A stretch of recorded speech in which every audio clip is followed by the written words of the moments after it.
হাসখালি থেকে আরম্ভ করে আরজিকর এবং কালিয়াগঞ্জ থেকে আরম্ভ করে কুলতলি বিভিন্ন জায়গায় যে ধর্ষণের ঘটনা ঘটছে, সেই ধর্ষণের ঘটনা যাতে বন্ধ হয় সেই পদক্ষেপ কি আদৌ রাজ্য সরকার, রাজ্যের প্রশাসন তারা নিয়েছেন?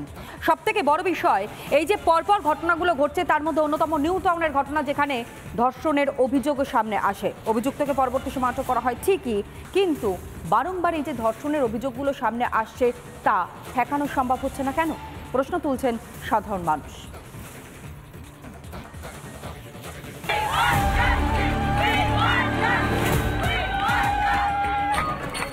আরজিকরে অভয়াকে ধর্ষণ করে খুনের ঘটনায় স্তব্ধ হয়েছিল গোটা রাজ্য।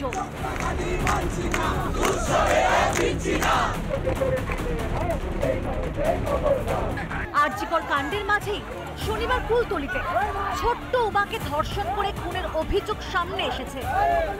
ফের পুলিশ প্রশাসনের বিরুদ্ধে গর্জে উঠেছে জনতা।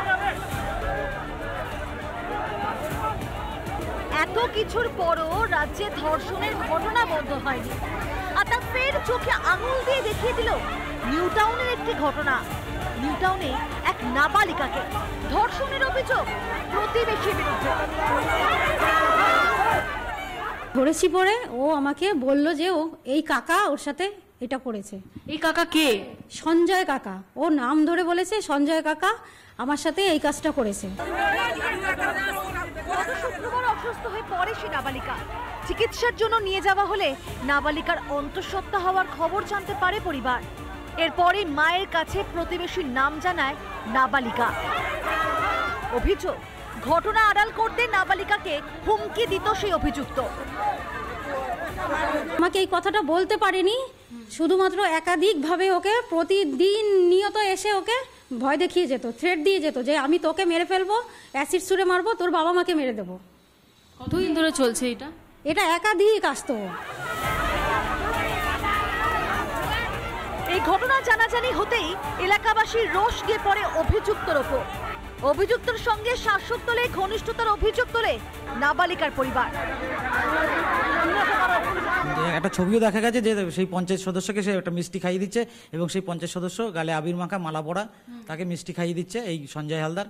সেই থেকে বোঝা যাচ্ছে যে এর সাথে যোগাযোগ আছে এবং সে ঘটনা হওয়ার পরেই সে কিছুক্ষণের মধ্যেই দেখি চলে এসে ওখানে।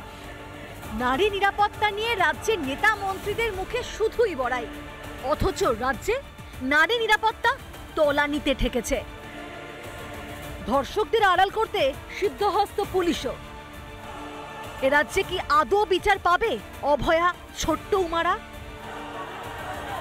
রিপাবলিক বাংলা।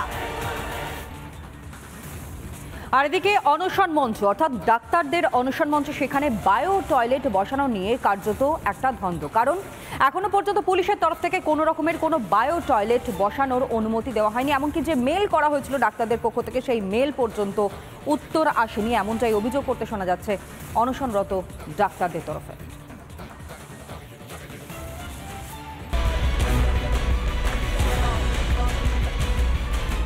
আবহে বাড়ছে প্রতিবাদের ছাঁচ। কর্মবিরতির পর এবার 10 দফা দাবিকে সামনে রেখে জীবন বাজি রেখেছেন জুনিয়র চিকিৎসকেরা। ধর্মতলায় আমরণ অনশনের রবিবার ছিল দ্বিতীয় দিন, সেখানেও এবার নতুন জটিলতা। চিকিৎসকদের বায়ো টয়লেট বসানোর দাবিতে আবেদনের সাড়া দিল না কলকাতা পুলিশ। এমনকি কলকাতা পুলিশের মোবাইল টয়লেটগুলিও ব্যবহারের অনুমতি মেলেনি বলেই অভিযোগ। শেষে বাধ্য হয়েই বায়ো টয়লেট বানালেন জুনিয়র ডাক্তারেরা। জুনিয়র চিকিৎসকদের তরফ থেকে লালবাজারে মেল করে আবেদন জানানো হয়েছিল মাত্র 2টো বায়ো টয়লেটের। যে 6 জন জুনিয়র চিকিৎসক অনশন করছেন তাদের জন্য পৃথক 2টি বায়ো টয়লেটের আবেদন জানিয়েছিলেন জুনিয়র চিকিৎসকেরা, কিন্তু সেই আবেদনের কোনো প্রত্যুত্তর এখনো অবধি এসে পৌঁছায়নি। সেই কারণে নিজেরাই বায়ো টয়লেট তৈরি করছেন এবং অনেকেই প্রশ্ন তুলছেন যে এই মা মাটি মানুষের সরকারের মধ্যে মমতাটা গেল কোথায়? অনশনের জেরে ধীরে ধীরে শারীরিক অবস্থার অবনতির প্রবল আশঙ্কা। তাই সময় নষ্ট না করে নিজেরাই বায়ো টয়লেট তৈরিতে হাত লাগালেন জুনিয়র ডাক্তারেরা। আলোচনা করা হয়েছে বিভিন্ন দফায় কালকে রাত্রির থেকে, যাতে অন্তত 2টো বায়ো টয়লেট, একটা পুরুষদের এবং একটা মহিলাদের জন্য দেওয়ার বন্দোবস্ত করা হয়।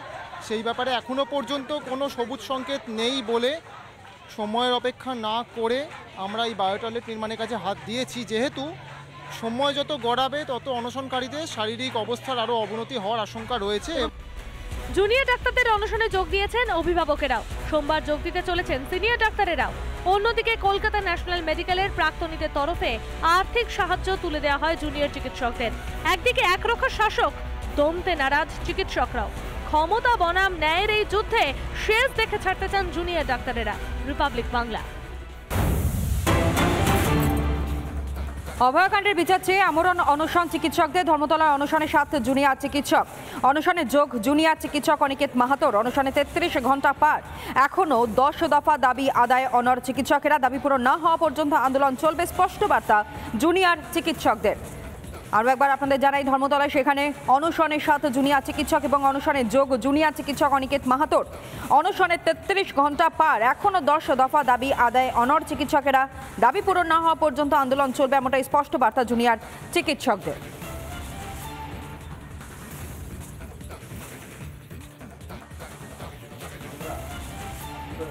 অ্যাসোসিয়েশন 59 জনের, প্রথমে 51 জন, পরে আবার অ্যাড হয়ে 59 জনের টোটাল তালিকা আমরা ইনকোয়ারি কমিটির কাছে রেখেছিলাম। আপনারা জানেন যে শুরুর যে 10 জন আছে সেই 10 জনকে কলেজের পক্ষ থেকে এক্সপেল করা হয়, এবং যে 10 জনের তালিকা, সেই তালিকা যদি আপনারা দেখেন, সেই তালিকায় একজনকে অবিলম্বে সিবিআই গ্রেপ্তার করেছে। তাহলে এই যে 10 জনের যে তালিকা উঠে এসছে, সেই তালিকা 9 তারিখের ঘটনার সাথে প্রত্যক্ষ এবং পরোক্ষভাবে জড়িত বলে আমরা মনে করি। আমাদের student West Bengal junior doctors ফ্রন্টের পক্ষ থেকে আমরা সেখানে থেকেছিলাম এবং আমরা শাস্তির দাবি যা রেখেছিলাম সেই দাবি আমরা নিয়ে আসতে পেরেছি। এটা একটা আন্দোলনের বড় অগ্রগতি। আমাদের এই সহযোদ্ধারা নিজেদের জীবন বাঁচিয়ে রেখেছেন আমৃত্যু। আমাদের যে গণশত্রু বানানোর প্রচেষ্টা হচ্ছিল, সে জায়গা থেকে আমরা বলেছিলাম যে আসলে আমরা রোগীরা, ডাক্তাররা রোগীরা যে উল্টো পক্ষ তা নয়, আসলে আমরা একই পক্ষ। সেই জায়গা থেকে আমরা পূর্ণ কর্মবিরতি থেকে প্রত্যাহার করেছিলাম এবং আন্দোলনের ফর্ম হিসেবে আমরণ অনশনকে কিন্তু বেছে নিয়েছিলাম। আরজিকর থেকেও অনশনকারী হিসেবে যোগদান করবেন সদস্যরা।